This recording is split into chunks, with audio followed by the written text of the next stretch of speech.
4월 11일 월요일장 마감됐습니다. 지금부터는 이 종목이 수상하다 고엔스탑에서 내일장 대비 전략 세워보시길 바라겠습니다. 오늘은 MBN골드 박근호 매니저님과 함께하도록 하겠습니다. 매니저님 안녕하세요. 자, 시청자 여러분 유난히 좀 오랜만에 뵙는 듯한 느낌인데요. 목이 좀 약간 쉬어서 방송 중에 좀 듣기 거북하시더라도 너그럽게 좀 양해 부탁드리고 오늘도 종목을 중심으로 시장 얘기 함께 해보도록 하겠습니다. 네, 오늘 시장을 먼저 보기 전에 저희가 마지막 순서로는 시청자 여러분들의 종목 상담도 도와드리도록 하겠습니다. 매일경제TV 유튜브 채널 들어오셔서 고민되셨던 종목명과 매수가 비중 남겨주시면 마지막 순서로 도와드리도록 하겠습니다. 그러면 바로 내일 시장에서 주목해보면 좋을 만한 공략주 바로 알아보도록 하겠습니다. 박근호 매니저님이 가져오신 공략주 일단 키워드부터 알아볼까요? 네, 키워드는 에슬레저의 다크호스입니다. 에슬레저의 다크호스, 과연 어떤 종목일지 궁금한데요. 에슬레저라는 단어가 좀 약간 생소하실 수도 있는데 두 개의 단어를 합친 거죠. 이제 에슬레틱, 그다음에 운동이라는 뜻이고요. 레저를 합친 에슬레저의 다크호스. 우리나라를 대표하는 어떤 레깅스라고 하면 사실 두 개가 있거든요. 네. 안다르, 그다음에 잭시미스 네. 두 개가 있는데 그것과도 관련이 있고 우리 또 그 웨이트 트레이닝, 우리가 소위 헬스라고 얘기를 하는 뭐 언더아머 300 이하 금지다 뭐 이런 얘기도 많았었는데 그것과도 관련이 있는 기업이니까 다음 종목 한번 공개까지 같이 해 보시기 바랍니다. 네, 그러면 바로 종목명 공개해 보도록 하겠습니다. 종목명 볼까요? 호전실업입니다. 네. 네. 일단 최근에 의류 기업들 같은 경우에는 이름들을 굉장히 멋있게 짓는데 네. 사실 우리가 보통 영화무역이나 뭐 한세실업 이런 기업들 같은 경우가 우리나라 대표적인 의류를 만드는 기업인데요. 네. 호전실업은 약간 한세실업의 작은 버전이라고 보시면 될 것 같아요. 자, 일단 뭐 최근에 에코마케팅이 지금 좀 약간 조용하긴 합니다만 지난주에 에코마케팅이 굉장히 조금 시장에서 많은 관심을 좀 받았었는데 일본에서 성공적으로 좀 어떤 안착을 하면서 에코마케팅이 안다르 관련해서 굉장히 좋은 흐름을 좀 보여줬었는데 호전실업이 안다르 70억 투자를 좀 했었죠, 실질적으로. 그다음에 룰루레몬은 뭐냐면 우리가 보통 뭐 옷도 명품이라고 하지만 사실 네. 운동복도 명품이라는 얘기를 많이 하거든요. 그렇죠. 레깅스의 샤넬이라고 불리우는 네. 그 레깅스가 있는데 그게 바로 룰루레몬이죠. 우리나라 기업은 아니고 나스닥에 상장된 기업인데 작년에 호전실업이 이 룰루레몬과 관련돼서 이제 그 수주를 한 게 약 50억 정도인데 이번에 추가 수주를 해서 아직까지는 예상이긴 합니다만 올해 2천억까지 늘어날 가능성이 있다. 50억에서 2천억까지 늘어날 가능성이 있다. 요거 하나만 가지고서도 충분히 호전실업에 대한 어떤 관심을 둘 필요가 있다라고 생각을 하고 있고요. 이러한 재료들이 주가에 적용이 돼서 주가가 올라가 있는 상태라고 하면 메리트는 좀 약간 줄어들겠지만 아직까지는 주가가 레깅스 관련주들 중에서는 굉장히 좀 안 움직이고 저점이다라고 생각하시면 될 것 같고 실적을 이따 같이 보여드릴 텐데 올해 1분기는 조금 약간 뭐 잠잠할 것 같긴 하지만 작년에 굉장히 큰 폭으로 턴어라운드를 했고요. 올해 작년보다 조금 더 크게 어떤 실적 증가를 예상을 할 수 있는 몇 개 안 되는 기업 중에 하나가 바로 호전실업이 아닐까라는 생각을 하고 있습니다. 네, 호전실업은 룰루레몬과 안다르, 또 언더아머 등 이렇게 스포츠웨어 OEM 업체로 알고 있는데요. 그러면 가격 전략은 어떻게 세워보면 좋을지 알아보도록 가격 하겠습니다. 전략 보기 전에 몇 개 네. 자료를 좀 보면서 네, 자료 한번 추가 설명 좀 볼까요? 드려보도록 하겠습니다. 네. 호전실업이 뭐 어떠한 제품들을 만드는지 한번 보면 우리 앵커님 쪽 뒤쪽에 우리가 흔히 아는 다 알만한 브랜드죠. 노스페이스도 있고요. 언더아머 있고요. 요즘에 골프가 이제 다시 굉장히 좀 골프가 각광받은 지는 몇 년 됐지만 언더아머의 골프 바지는 거의 다 이 호전실업에서 만들고 있고요. 그다음에 방금 우리가 가장 큰 모멘텀으로 봤던 룰루레몬 같은 경우 신규 밴더로 좀 들어와 있고요. 그다음에 안다르에는 한 70억 정도 투자를 해서 안다르가 성장을 할수록 우리 호전실업이 계속적으로 각광을 좀 받을 수밖에 없다. 그래서 이렇게 보시면 운동복과 레저복이 같이 혼합돼 있어요. 그래서 에술레저라고 표현을 하고요. 다음 장 한번 보여주시기 바랍니다. 룰루레몬 한국 홈페이지인데 왜 그 레깅스계 샤넬인지는 저는 뭐 안 입어봐서 네. 뭐 잘 모르긴 하지만 우리 앵커님 혹시 뭐 룰루레몬 들어보신 적 있어요? 아, 그럼요. 들어보죠. 이게 되게 네. 좋고 약간 비싸기도 하고. 비싸죠. 네. 일단 비싸면 명품이라고 보통 얘기를 해주니까. 그렇죠. 방금 말씀드렸지만 뭐 50억 정도를 수주를 했다가 뭐 100억 수주를 했다. 그럼 그것도 2배지만 지금 현재 그 호전실업 같은 경우는 거의 우리나라 국내 2로 스마트 팩토리 팩토리 기업이거든요. 제가 이제 투자 포인트를 드리진 않았지만 거의 국내 1호 스마트 팩토리로서 이 스마트 팩토리의 어떤 저변을 넓히는 사업도 같이 하고 있으니까 그 부분 여러분들이 인터넷에서 한번 확인을 해보시면 될 것 같고 다음 장으로 실적을 한번 확인해 보도록 하겠습니다. 네. 자, 2020년에 사실 코로나 때문에 대부분의 어떤 이런 기업들이 화장품도 마찬가지고 실적이 굉장히 많이 줄어들었다가 작년에 우리나라 화장품주들도 사실 중국 관련된 수출은 거의 40% 이상 늘은 상황인데 이 옷과 관련된 이 호전 시럽도 이 실질적으로 이제 텍스트로 보면 와 저렇게 퀀텀 점프의 실적을 보여줬는데 주가가 이렇게 안 올랐어라고 생각을 하실 수도 있지만 이 적자 폭이 굉장히 줄어들었다 다시 올라오고 예전 수준을 다시 넘어서는 건 사실 얼마 안 됐고 올해 굉장히 좀 기대를 하시면 될 것 같아요. 올해 2020년도에 뭐 룰루레몬 관련돼서도 계속 시장에서 얘기가 나오고 있으니까 이 부분 확인하시면 될 것 같습니다. 네, 이렇게 대표적인 스포츠 업체로 꼽히고 있는 호전 시럽입니다. 그러면은 가격 전략은 어떻게 세워보면 좋을지 바로 알아보도록 하겠습니다. 네. 매니저님, 가격은 어떻게 설정하면 좋을까요? 가격은 사실 차트를 잠깐 보면서 설명을 드리는 게 이해가 좀 빠를 것 같은데요. 네. 제가 아까도 말씀드렸습니다만은 이 올랐냐 이러한 뭐 실적과 관련돼서 좀 좋아지고 있고 턴어라운드 한 것이 올랐냐라고 했으면 메리트가 없을 텐데 거의 안 올랐고 최근의 흐름은 이제 상승 후에 약간의 조금 그 우리가 흔히 얘기하는 N자형 패턴을 만들어가는 가격 조정과 기간 조정을 좀 준다라고 생각을 하고 있어요. 그래서 지금 현재 가격이 11,000원 약간 넘는 가격인데 올해 보여줄 호전 시럽의 어떤 실적에 대한 어떤 매출 증가, 그 다음에 작년에 보여줬던 어떤 그 강력한 턴어라운드의 실적이 아직 주가에 적용이 안 돼 있고 그게 올해 적용이 되기 시작한다라고 하면 일단 목표가는 15,000원 정도 제시를 해드리도록 하고요. 손절 가격은 10,000원 정도 제시를 해드리도록 하겠습니다.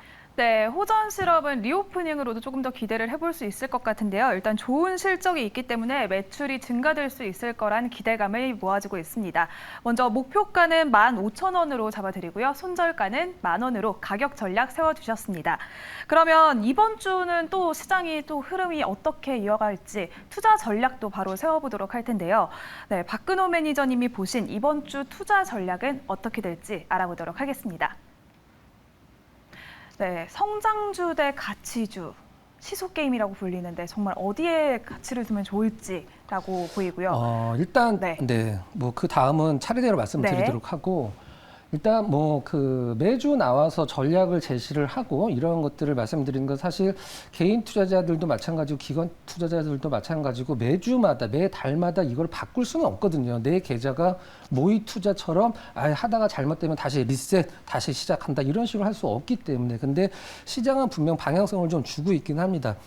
미국 같은 경우도 마찬가지고 뭐 TV만 틀면 이런 얘기가 나올 거예요.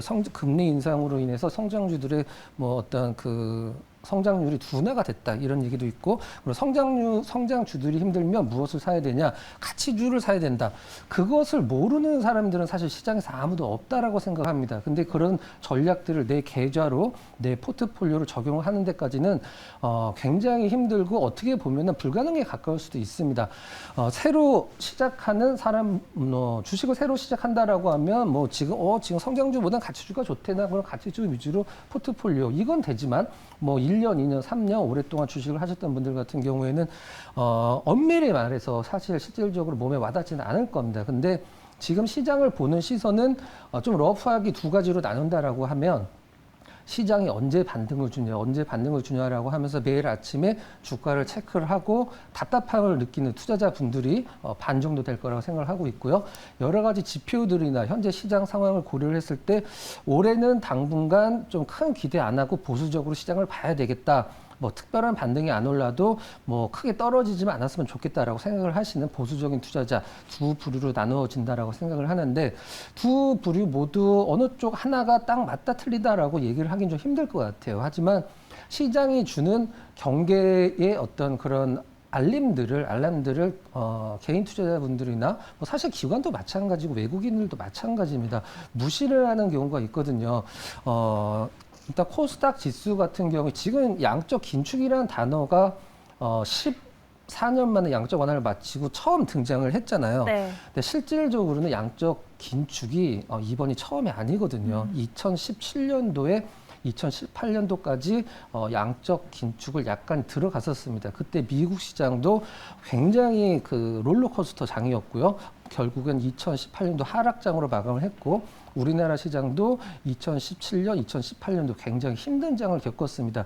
그때 시장에서 그 중국, 미국 무역 전쟁이 일어나면서 우리나라 시장이 굉장히 안 좋고 기업들의 어떤 어닝도 나빠질 것이다라고 분명 경계가 나왔지만 시장에선 거의 99%는 이렇게 생각한 것 같아요. 아, 이러다 말겠지, 반등 주겠지, 뭐 이 정도 떨어졌으면 많이 떨어졌다라고 생각을 많이들 하셨을 텐데 실제적으로 2018, 19, 2017년도 말서부터 2019년도까지 거의 2년 내리 떨어졌거든요. 약간의 반등은 줬지만 물론 지금 시장이 그런 시장이 올 거라고 생각을 할 수도 있고 아닐 수도 있지만 시장이 주는 경계감을 무시를 하고 그냥 당연히 시장은 올라가야 된다라고 생각하시는 분들이 굉장히 많은 것 같아요. 나쁘게 볼 필요성은 없습니다. 자, 그럼 정리를 좀 하면 시장과 관련돼서 시장을 떨어뜨린 이유, 자, 일단 뭐 금리 인상, 테이퍼링 이런 것들까지는 어느 정도 감안 가능하지만 14년 만에 유동성 공급이 멈춰지고 한 달에 110조 원씩 뭐 주식시장뿐만이 아니긴 합니다만 전 세계에서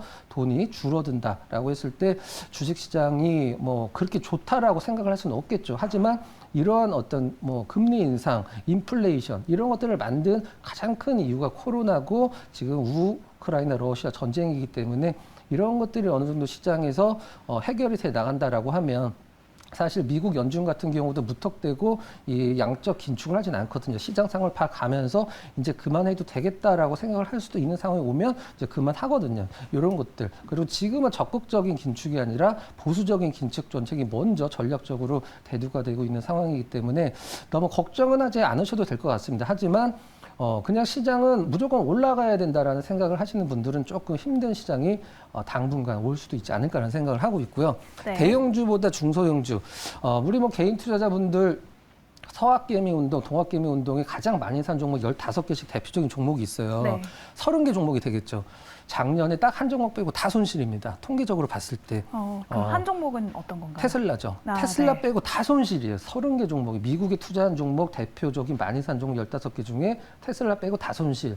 국내에서 개인 투자자들이 가장 많이 산 종목 15개 전부 손실인 상황인데 개인 투자자분들 중에 뭐 성향이 다르긴 하겠습니다만 중소형주 위주로 주목을 해야 되겠다. 이건 왜 그러냐면 일단 지금 시장 상황상 어떤 큰 자금이 들어올 수 있는 상황은 당분간은 뭐 오늘 많이 떨어졌다고 내일서부터 이제 우리 살 거야라고 해서 어떤 매크로 변수가 바뀌면서 자금들이 많이 들어올 수는 없는 상황이기 때문에 대형주들은 좀 답답한 흐름은 종목이 좋고 나쁘고를 떠나서 수급적인 측면에서 약간 보수적으로 봐야 될 필요성이 있다. 너무 좀 이론적이긴 합니다만은 하지만 중소형주들 같은 경우는 지금 어떤 아침에 타이틀이 나오는 종목군들이 있거든요. 그런 종목군들 아니면 거의 꼼짝을 안 하는데 그런 종목군들 괜찮고 여러분들 갖고 계신 종목도 마찬가지고 사고 싶은 종목도 마찬가지고 앞으로 이런 이유 때문에 오를 것 같다. 그런 이거 확실하다라고 하면은 중소형주 주목을 해야 되겠다. 그다음에 이벤트 이번 주에 이제 미국에서 내노를 하는 기업들의 어닝 발표가 앞두고 있고요. 그다음 14일이죠. 14일 날 이제 금통위도 앞두고 있기 때문에 네. 여러 가지 측면에서 이번 주에 조금 약간 그 롤러코스터장도 올 수 있다라고 그래서 좀 보수적인 투자자분들은 이번 주는 조금 한 주 좀 쉬어갈까라고 생각하시는 것도 나쁜 전략은 아닌 것으로 생각을 하고 있습니다. 네, 조금 롤러코스터 장이 예상되는 이번 주지만 그에 따라서 어떻게 내가 대응할 수 있는 투자자인지 한번 생각해 보시고 투자 포인트 잡아보시면 좋을 것 같습니다. 그러면 오늘 시장에서 핫했던 10가지 종목들 알아보는 고엔스타 바로 시작해 보도록 하겠습니다. 먼저 오늘 핫했던 인기 검색 키워드부터 열어보도록 하겠습니다. 네, 첫 번째로는 인터넷 대표주가 올라왔고요. 또 오늘 강세를 보였던 자동차, 그리고 요즘 계속 얘기가 나오고 있는 쌍용차 네. 인수, 그리고 액면 분할, 비료 관련주까지 나와 있는데요. 이 중에서 어떤 걸 주목해보면 좋을지 바로 종목명 알아보도록 하겠습니다. 네, 첫 번째로는 카카오가 올라왔는데요. 카카오 이번에 실적이 나왔는데 네. 조금 그래도 이렇게 반등하지 못하고 있는 모습을 네. 보여주면서 오늘도 2%대 하락 마감했습니다. 내일은 고일까요? 스탑일까요? 자, 일단 지금 하락세가 너무 세기 때문에 네. 좋고 나쁘고를 떠나서 약간의 좀 하방은 열어놔야 될 필요성이 있을 것 같아요. 그래서 일단 오랜만에 일단 스탑 의견을 좀 드리는데 차트를 보고 드리는 건 아니고요. 우리 우리 앵커님 처음 뵙잖아요. 네. 제가 그 방송을 하면서 우리 앵커님한테 질문을 되게 많이 해요. 네. 어려운 질문은 아니니까 우리 시청자 여러분들 한번 같이 문제를 풀어보시기 바랍니다. 전 세계 앱이 굉장히 많이 있잖아요. 네. 뭐 셀 수 없을 만큼 뭐 몇억 개, 뭐 몇십억 개 앱이 있을 수도 있는데 어떤 이 스마트폰 사용자들이 어떤 앱을 쓰면서 돈을 가장 많이 쓰는 그 앱이 네. 어떤 거일 것 같으세요? 가장 많이 쓰는 앱이요? 네, 우리나라 기업은 아닙니다.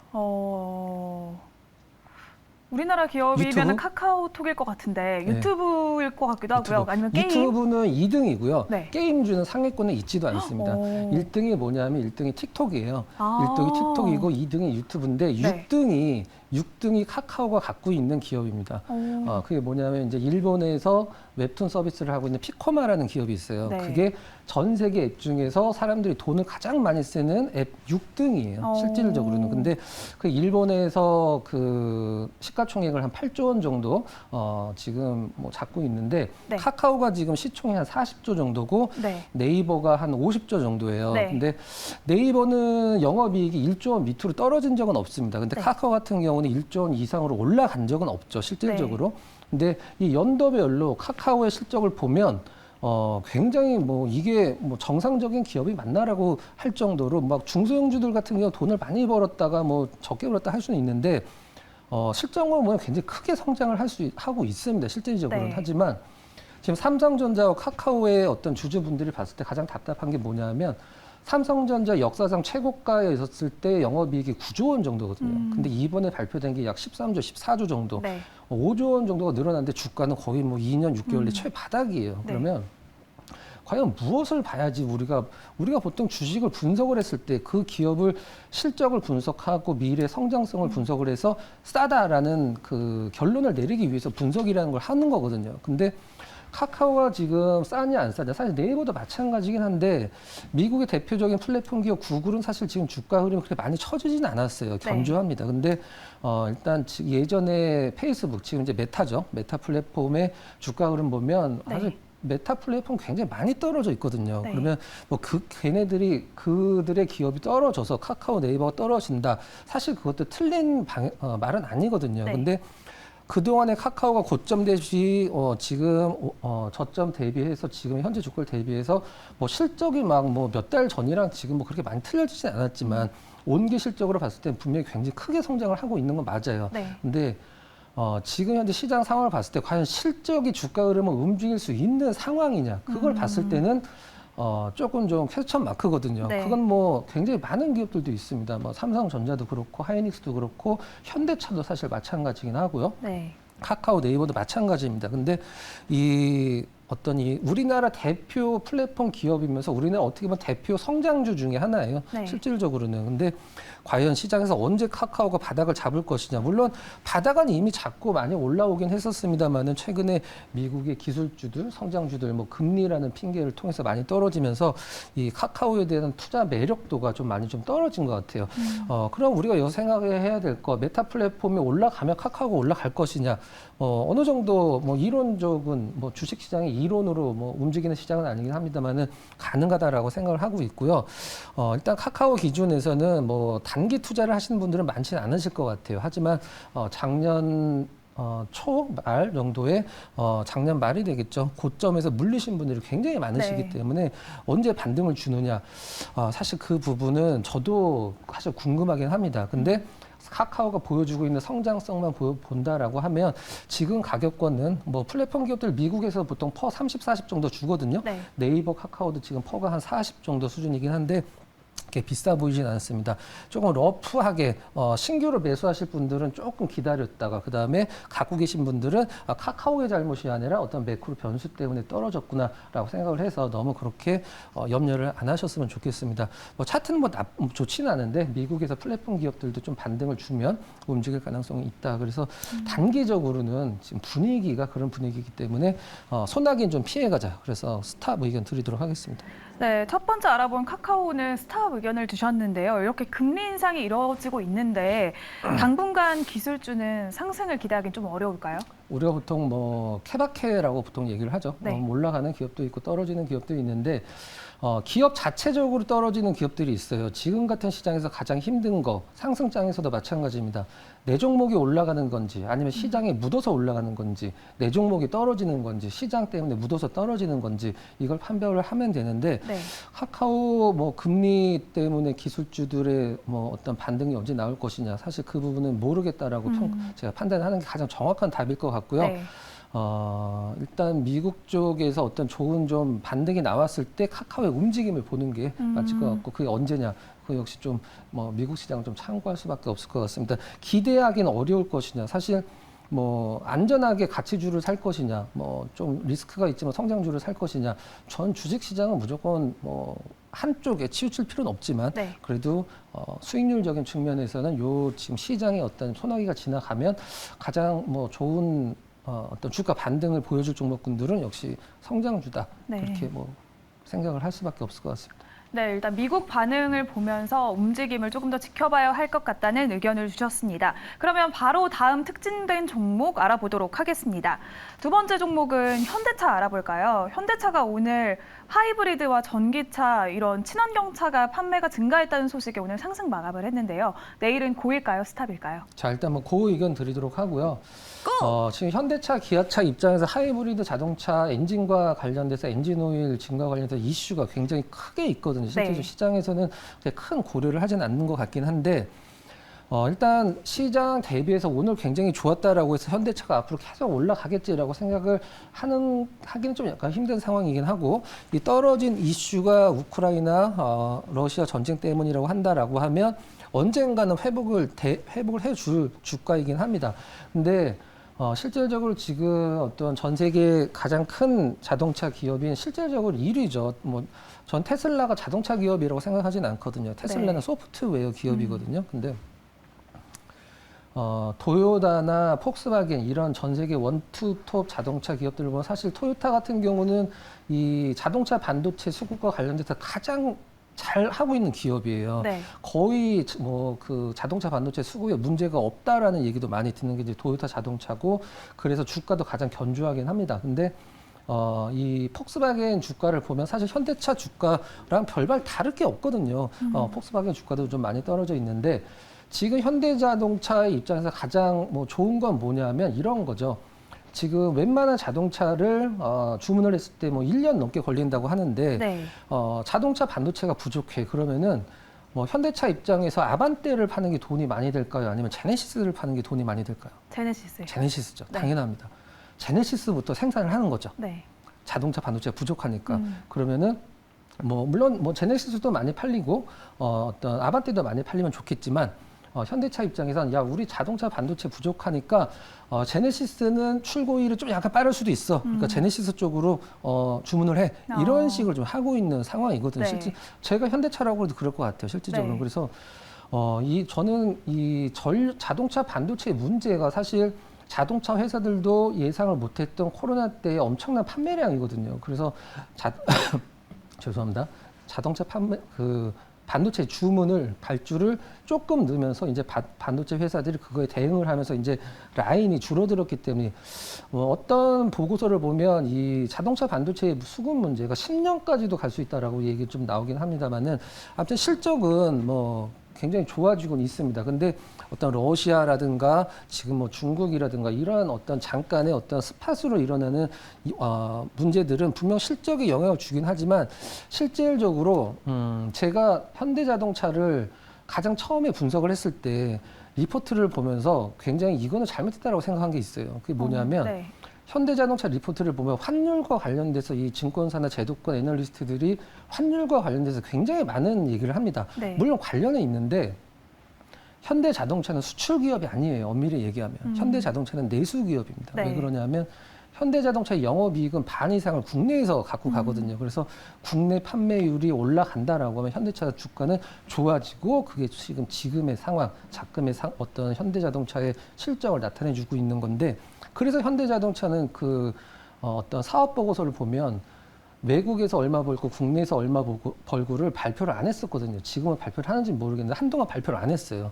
그래서 뭐 정리를 하도록 하겠습니다. 얘기가 길어졌는데 네. 악재는 다 반영이 돼 있습니다. 네. 악재는 다 반영이 돼 있는데 과연 우크라이나 사태가 해결된다라고 하면 이 전까지 올라갈 것이냐라고 얘기를 한다라고 하면 뭐 여기까지 타이트하게 갈 것 같지는 않아요. 실질적으로는. 하지만 여러모로 봤을 때 현대자동차는 굉장히 좀 매력적인 자동차 기업으로 탈바꿈을 하고 있기 때문에 제가 예전에 이런 말씀 드린 거 다시 한 번만 반복하면서 말씀드리도록 할게요.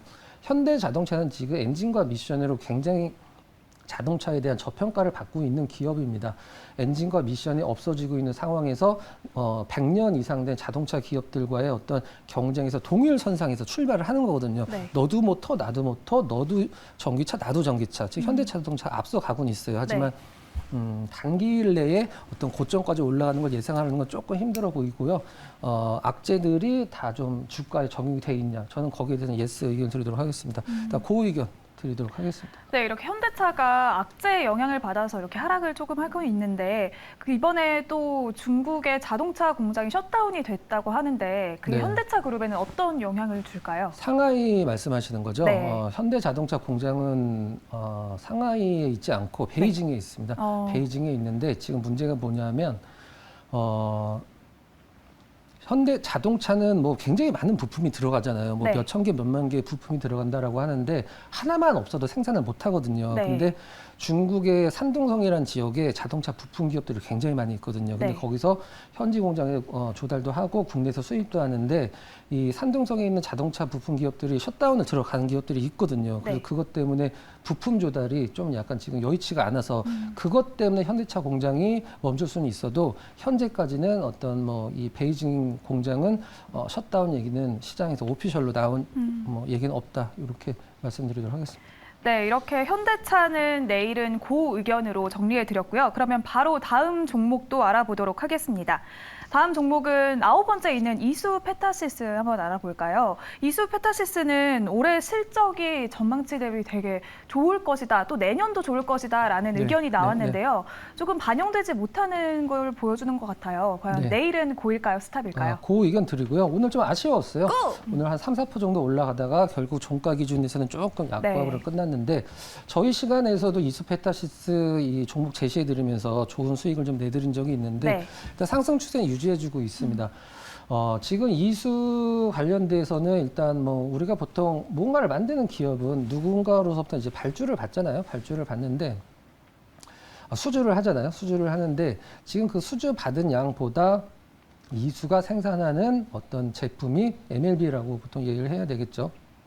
MLB의 제품이 어떤 공급할 수 있는 물량, 생산 물량이 조금 적다, 모자르다. 그래서 앞으로 수주와 관련돼서는 뭐 지금 뭐 리스크가 없다라고 할 수도 있는 상황인데 이수가 지금 우리 작년에 유상증자를 했죠. 작년에 네. 유상증자인데 유상증자할 때 하루 떨어지고 계속 올라가는 기업들 거의 없는데 계속 올랐어요. 실질적으로 저희 시간에서도 이수를 추천드린 구간이 바로 이 구간인데 지금 가장 전 세계 이수 같은 경우는 이제 미국의 가장 뭐 큰 기업들 이라고 하면 고객사 시스템 시스코즈부터 시작해서 이제 노키아까지 해서 주로 외국에 많이 뭐 수출하는 기업이기 때문에 외국에서 지금 어떤 뭐 서버라든가 우리나라도 아직 뭐 5G 많이 터지진 않긴 합니다만 미국은 5G 뭐 땅덩이가 워낙 넓기 때문에 이제 뭐 시작이거든요. 근데 그런 것들과 관련돼서 굉장히 많은 매출 증가, 올해 뭐 한 760억까지 컨센이 나오고 있는 상황인데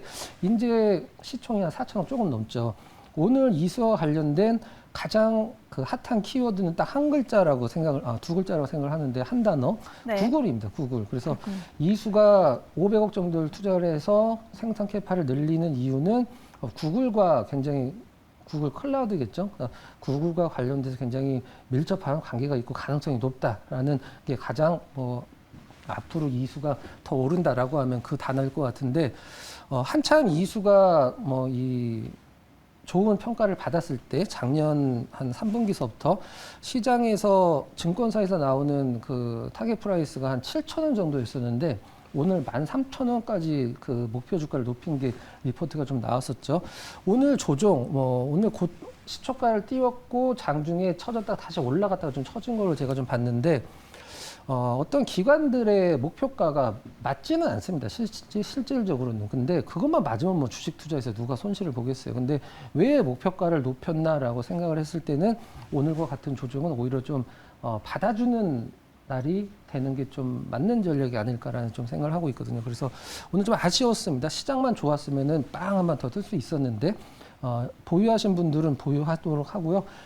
내가 이수를 지금 뭐 13,000원을 불렀대, 11,000원을 불렀대, 지금 이제 7,000원이다라고 생각했을 때 얼마만큼 가겠지. 이거는 뭐 좀 약간 맞는 전략은 아니긴 하지만 근거가 있는 목표가 상향은 시장에서 충분히 관심을 받을 만하고 개인 투자자분들도 매매는 안 하더라도 어떤 관심 종목에 넣어놓고 어떤 주가 흐름을 지켜보는 게 맞을 것 같습니다. 일단 그 의견 드리도록 하겠습니다. 네, 올해 좋은 실적이 기대되는 이수 페타시스 내일도 그 의견 드리도록 하겠습니다. 그러면 바로 다음 종목 알아보도록 하겠습니다. 신세계 인터내셔널 알아볼까요? 이게 또 오늘 액면 분할하고 또 거래가 첫날이었는데 오늘 하락 마감했습니다. 내일은 고일까요? 스탑일까요? 자, 그 의견 드리고요. 오늘 신세계 인터 갖고 계신 분들은 조금 얘도 화장품인데 왜 오늘 화장품이 시장에서 거의 업종별로는 가장 괜찮은 흐름 보였던 게 화장품이었었거든요. 근데 오늘 액면 분할하고 떨어졌는데 뭐 실적은 뭐 굉장히 좋습니다. 굉장히 좋은데 우리 앵커님 혹시 SI 빌리지라는 사이트 아세요? 네, 알아요. 신세계 인터에서 하는 거거든요. 네. 근데 지금 일단 신세계 인터를 어떤 이런 명품이나 의류 쪽으로 볼 것이냐 아니면 화장품 쪽으로 볼 것이냐 신세계 인터가 신세계 인터 주봉을 한번 좀 잠깐 보면서 말씀을 좀 드리는 게 맞을 것 같은데 예전에 굉장히 많이 올랐을 때 핫하게 저쪽 끝에쯤인 것 같은데요. 한 3, 4년 전쯤에 신세계 인터가 굉장히 많이 오른 적이 있었는데 그때 화장품으로 굉장히 큰 각광을 좀 받았습니다. 어떤 쪽에 포커스를 맞추느냐. 그럼 오늘 신세계 인터가 그 화장품들이 오르는 가운데에서 떨어졌으니까 이제 화장품주들 오를 때 신세계 인터가 함께하지 못할 것이냐. 그 부분은 좀 아니라고 생각을 하고 있고요. 오늘 일단 뭐 액면 분할 관련돼서 일단 처음 거래가 나왔을 때 좀 시장 대비 좀 아쉬운 점이 있긴 했지만 계속 좋아지고 있는 상황. 그 다음에 저는 그 SI 빌리지나 아니면 뭐 반란이라든가 뭐 이런 미국 쪽에서의 파페치 이런 기업들은 상당히 좋은 어떤 앞으로 성장할 수밖에 없는 상황이라고 생각을 하고 있거든요. 그래서 이 신세계 인터의 어떤 주가 흐름은 뭐 단순 화장품주들이 죽어도 신세계 인터가 올라갈 수 있고 화장품들이 올라갈 때 신세계 인터가 혼자 안 올라갈 수도 있긴 합니다. 하지만 굉장히 매력적인 구조를 가진 기업이라고 생각을 하고 있고 그 의견 드리도록 하겠습니다. 네, 그러면 이렇게 오늘 시장에서 핫했던 10가지 종목들 내일 고앤 스탑 정리해 보도록 하겠습니다. 첫 번째 카카오만 스탑 의견 주셨고요. 나머지 9개 종목은 고라는 점 참고해 주시기 바랍니다. 오늘은 시간 관계상 여러분들의 종목 상담은 다음 시간에 도와드리도록 하겠습니다. 오늘 저희가 준비한 순서는 여기까지입니다. 오늘은 MBN 골드 박근호 매니저님과 함께했습니다. 시청해 주신 여러분 고맙습니다.